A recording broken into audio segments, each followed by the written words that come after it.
ప్రియమైన వాళ్ళారా, బాగున్నారా? మరొక వచనం ధ్యానించుకుందాం.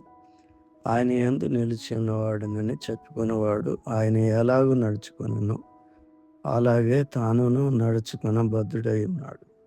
మనం ఆయన యందు ఉన్నామని దీని వలన తెలుసుకొనుచున్నాము. 1 యోహాను 2:6.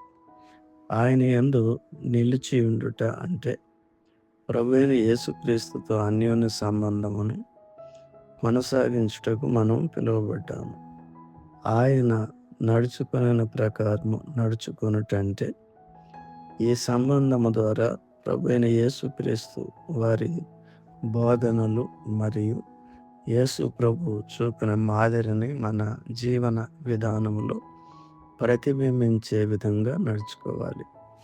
మాదిరికరమైన నడవడి అంటే మనము మాదిరికరమైన నడవడి కలిగి జీవించాలి మరియు దేవుని చిత్తమునకు విధేయులై ఉండాలి. ప్రభువైన యేసుక్రీస్తును పోలి నడుచుకొనుట అంటే ప్రభువైన యేసుక్రీస్తును గనపరిచే విధంగా మనము విశ్వాసముతో జీవించుటకు మన అనుదిన జీవితంలో యేసు ప్రభువు చూపిన మాదిరిని పాటించాలి. ప్రభు మిమ్మును దీవించునుగాక. ఆమేన్.